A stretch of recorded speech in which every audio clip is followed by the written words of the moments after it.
What if I told you that there are things that you can do that will actually reduce the likelihood that other people let you down?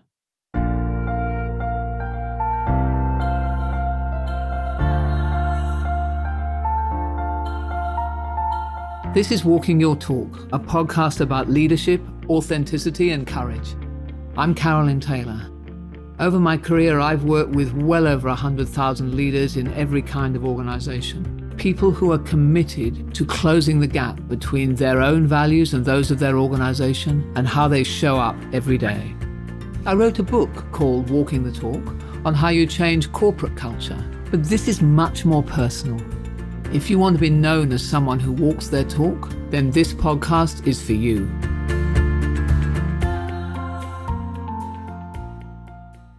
Welcome to this week's episode, where we're going to explore in depth the fourth and last role that has to be mastered if you're going to walk your talk on accountability. When you're the asker and you're asking someone else to deliver something to you and to be accountable to you, it really helps to get very good at holding others to account. I come across quite a lot of people who seem to spend half their life complaining about how other people have disappointed them or are non-performers. Sometimes a client will say to me, "Oh, my whole team is not performing." And they say it as if somehow I should be feeling sorry for them and that it's nothing to do with them. And of course, my first thought when I hear people like that is, ooh, I wonder if you're so good at holding people to account. Because what they don't even realize that in fact, by blaming their team, they're actually pointing a finger back at themselves. Maybe you slip into that sometimes. I know I do. Actually, just last week, I remember sitting down at home and talking to my husband about how frustrated I was that a particular contract hadn't been signed. That was until he reminded me, of course, that maybe I hadn't been clear enough that it really was important to me. That's the trouble with having somebody who knows this material living at home. They don't allow you to get away with it for very long. So let's assume that you've asked someone to do something for you or to do something on behalf of your company, or at least you think you have. And you think that, they understood and committed to that. And then that something doesn't get delivered and you're feeling frustrated. So I think the first thing to do is actually to ask that person whether they thought that they had made that commitment. Because sometimes the problem sits right there. They had come away from the conversation with a different expectation. Now, that obviously is frustrating for you, but if that's the case, there's no point in getting really angry about the fact that they haven't delivered. It's more about, okay, what do we need to do to get clearer on expectations? So when you are in the role of holding someone to account, I like to consider that I have 100% responsibility for making sure that gets delivered. And also the other person has 100% responsibility for delivering it. Now, I know that, you can't have 200%, but I find it useful to think about it in that way because it reminds me that how other people deliver to me, what I get back, is strongly influenced by what I put into it. That I can't disassociate myself from whether or not things get delivered when I want them. So what do we have to do? First thing is good follow-up, following up regularly.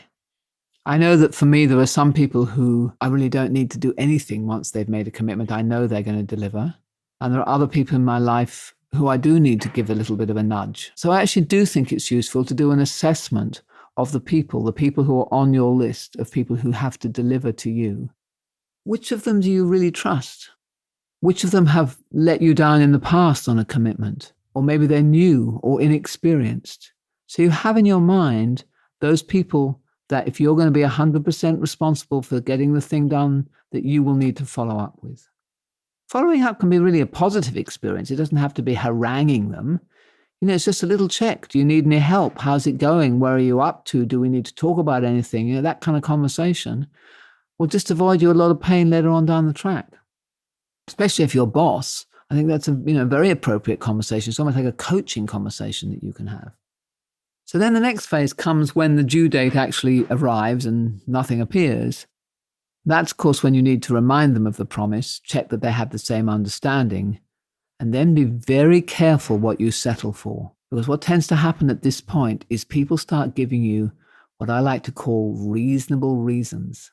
So they will come up with great stories about why they weren't able to deliver.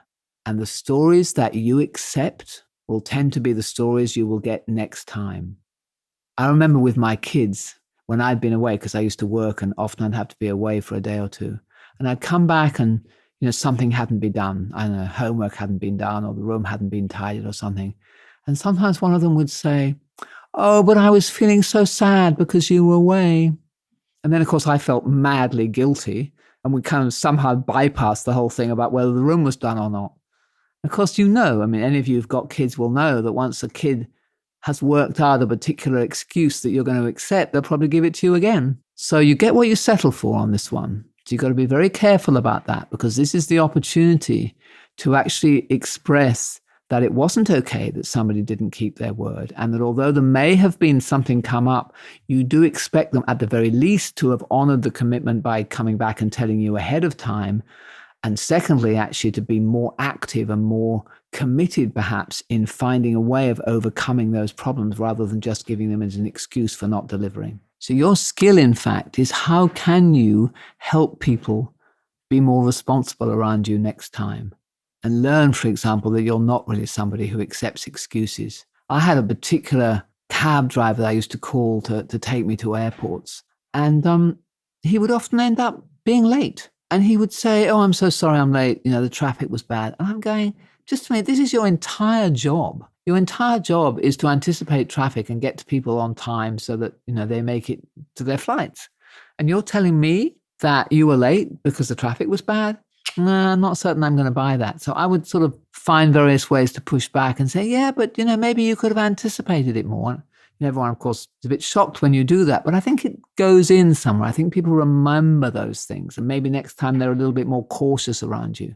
And I think that does help people to actually get better at delivering on their promises. So as you can see, there's quite a few things that you can do that actually mean that you are more likely to be someone to whom people keep their word. And that means, of course, that you will create an environment around you, a culture around you of accountability, not only your own accountability in terms of what you're able to deliver, partly, of course, because the people around you delivered to you, but also in everybody else who starts lifting their game because you're demanding that of them. And the very last piece of this holding to account phase is consequences. First of all, I just want to say that in my mind, consequences are both positive and negative. The word consequences tend to fill people with dread, but there are positive consequences. So maybe it's a thank you, maybe it's a reward, it's a bonus, it's a tip. Maybe it's that you're giving somebody more opportunities, that you come back and offer them more work because you like working with someone who will deliver.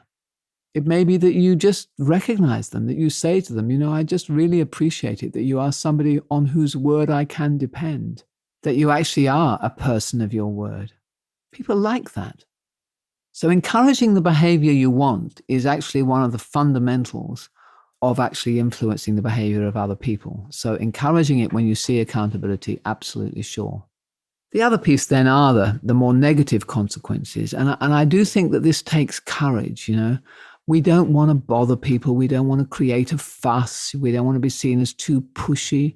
Personally, I have all sorts of beliefs that run through my mind that make this awkward to me. Maybe it's my English upbringing, but I've found people from all sorts of different countries who have the same issues. It is something that we don't like doing. And then often when we do enact consequence, we do it in a very kind of brusque, almost brutal way because we're so awkward about it. So consequences needs a lot of thought, but what you tolerate will actually end up being what you get. So if you do want to create accountability in others, if you want to create a culture of accountability, if you have the ability to influence a whole team maybe, or even an organization, then there has to be consequences for behaviors that you don't like. People immediately go to, "Oh, well, that must mean we're going to fire somebody." It doesn't necessarily obviously mean anything nearly as dramatic as that. Sometimes it's just actually, that was not acceptable to me. It was not okay that you didn't deliver. But people need to know that that they didn't deliver and you're not happy about it. So the exercise for this week is to really work on this idea of what do I settle for? To notice, to write down even if you want to journal these things, Where were the times when people gave me an excuse for not delivering and I was tempted to settle for it, or I did settle for it? And when you didn't settle for it, how did you give that feedback? What were the consequences that you enacted? So just really become conscious about that whole process. So that's the last of the series of episodes that I wanted to do on accountability. And I want to leave you with this thought. It's as if keeping your word, it's almost like an old-fashioned idea. I'm a person of my word. I can hold others to account.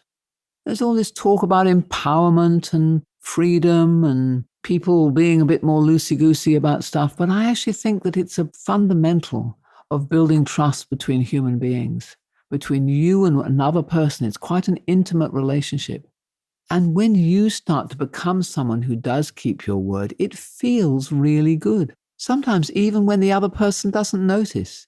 That becomes a little goal that you've set yourself. I am going to be that person. I'm going to be known for that. So I hope this series has really helped you with some ideas on how to do that. And I look forward to welcoming you next week when we start a new series.